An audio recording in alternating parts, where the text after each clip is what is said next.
वंदे मातरम के 2 अंतरे गाने के कांग्रेस के फैसले पर अब सियासत गर्मा गई है।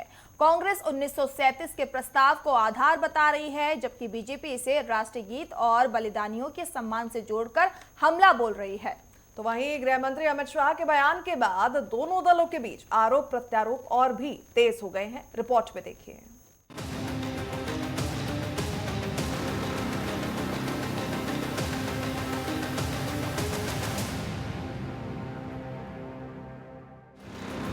कांग्रेस कार्य समिति ने अपने सभी पार्टी कार्यक्रमों में राष्ट्रगीत वंदे मातरम के केवल शुरुआती 2 अंतरे ही गाने का फैसला लिया है।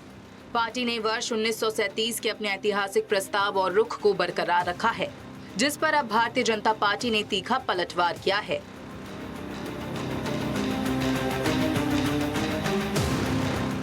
वंदे मातरम को लेकर कांग्रेस और बीजेपी आमने सामने हैं। कांग्रेस महासचिव केसी वेणुगोपाल ने साफ किया कि पार्टी 1937 के कांग्रेस कार्य समिति के प्रस्ताव का पालन करेगी।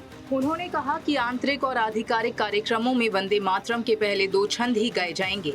कांग्रेस का तर्क है कि 1937 में महात्मा गांधी और जवाहरलाल नेहरू की सहमति से राष्ट्रीय समारोह के लिए केवल पहले 2 छंदों को उपयुक्त माना गया था। वहीं बीजेपी के राष्ट्रीय अध्यक्ष नितिन नबीन ने कांग्रेस पर पलटवार करते हुए कहा कि पार्टी ने अपने अपमान को अब एक प्रस्ताव की शक्ल दे दी है। वहीं बीजेपी के राष्ट्रीय अध्यक्ष नितिन नबीन ने कांग्रेस पर पलटवार करते हुए कहा कि पार्टी ने अपमान को अब एक प्रस्ताव की शक्ल दे दी है। उन्होंने 2 छंदों तक सीमित किए जाने को भारत माता की पावन वंदना और उन हजारों बलिदानियों का अपमान बताया, जिन्होंने इसी गीत को अपनी चेतना में रखकर देश के लिए बलिदान दिया। वहीं केंद्रीय गृह मंत्री अमित शाह ने कहा कि कांग्रेस कार्य समिति ने वंदे मातरम के पूर्ण गान की जगह केवल 2 अंतरे गाने का जो फैसला लिया है, वो न केवल देश विरोधी है, बल्कि संसद के बनाए कानून की खुली अवहेलना भी है। कांग्रेस पार्टी की कार्य समिति ने एक आश्चर्यजनक और देश विरोधी फैसला लिया है। उन्होंने अपनी पार्टी के 37 के रिजोल्यूशन को फॉलो करते हुए महान वंदे मातरम गीत के 2 ही छंद गाने का फैसला किया है। मैं इस समय पर पूरे देश को याद कराना चाहता हूं कि 1937 में कांग्रेस पार्टी ने मुस्लिम अपीसमेंट के लिए वंदे मातरम के 2 टुकड़े कर देश के विभाजन की नींव डाली थी और वहीं से 2 राष्ट्र के सिद्धांत को ताकत मिली थी और अंततोगत्वा देश का विभाजन हुआ और पाकिस्तान का जन्म हुआ था। जब वो ऐतिहासिक गलती को वंदे मातरम के गीत के प्रागट्य के 150वें साल में नरेंद्र मोदी सरकार ने सुधार कर बंकिम बाबू की ये अमर कृति को पूरा गीत गाकर राष्ट्रीय एकात्मता को फिर से एक बार सुदृढ़ करने का प्रयास किया है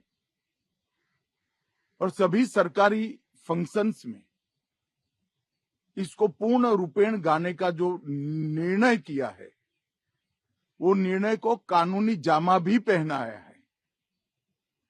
इसकी अवहेलना करने का कांग्रेस ने निर्णय किया है।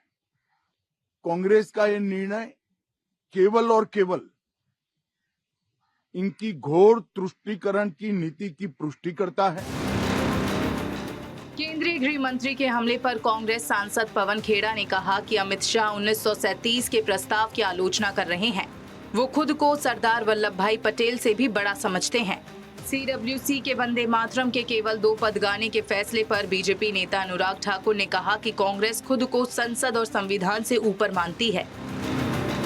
ये 1937 की रेजोल्यूशन की निंदा कर रहे हैं। अमित शाह पहले तो अपने आप को सरदार पटेल से तुलना करते थे, अब उनसे भी बड़े हो गए। 1937 की रेजोल्यूशन जिसकी ये निंदा कर रहे हैं, सरदार पटेल, नेताजी सुभाष चंद्र बोस, मौलाना अब्दुल कलाम आजाद, पंडित जवाहरलाल नेहरू, महात्मा गांधी, सी राजा गोपालाचारी, ये सब थे उस रेजोल्यूशन। और किसकी सलाह पे किया था? गुरुदेव रविन्द्रनाथ टैगोर की। तो अमित शाह इन सबसे बड़े हो गए कि 1937 की रेजोल्यूशन की निंदा कर रहे हैं। कॉन्स्टिट्यूएंट असेंबली में ये निर्णय हुआ था कि 2 स्टैंजा वंदे मातरम के गाए जाएंगे। ये उस कॉन्स्टिट्यूएंट असेंबली से भी बड़े हो गए। कांग्रेस वर्किंग कमेटी ने जो निर्णय लिया उससे कांग्रेस का राष्ट्र विरोधी चेहरा एक बार फिर सामने आया।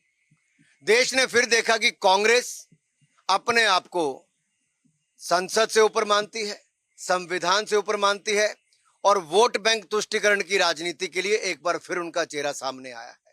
उस ऐतिहासिक भूल को सुधारने का अवसर मिला था, लेकिन एक बार फिर कांग्रेस ने दिखा दिया नहीं, उनको वोट ही जरूरी है। कांग्रेस के इस फैसले ने देश में नई बहस छेड़ दी है। कांग्रेस 1937 के प्रस्ताव को आधार बता रही है, जबकि बीजेपी इसे राष्ट्रगीत और बलिदानियों के सम्मान से जोड़कर कांग्रेस पर हमलावर है। दोनों दलों के बीच आरोप प्रत्यारोप तेज हैं और अब इस मुद्दे पर सियासत थमती नजर नहीं आ रही।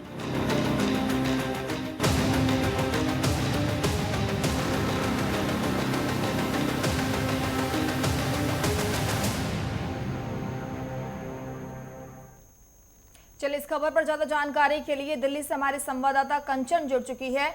कंचन, देखिए कल कांग्रेस की बैठक होती है, इसमें तमाम बड़े नेता जुड़ते हैं और कहा यह जा रहा था कि इसमें आगामी चुनावों को लेकर, छात्रों के मुद्दों को लेकर चर्चा की जाएगी। लेकिन इस बैठक का सार तो ये निकला कि यहाँ वंदे मातरम को लेकर कांग्रेस का बड़ा ऐलान हो गया है कि सिर्फ शुरुआत के 2 छंद ही गाने हैं। आखिर कांग्रेस को परेशानी क्या है? क्योंकि फिर वो कहती है कि बीजेपी जो है ध्यान भटकाने के लिए वंदे मातरम का इस्तेमाल कर रही है, लेकिन यहाँ तो अब कांग्रेस ने बैठक में ये मेन मुद्दा लाके खड़ा कर दिया है।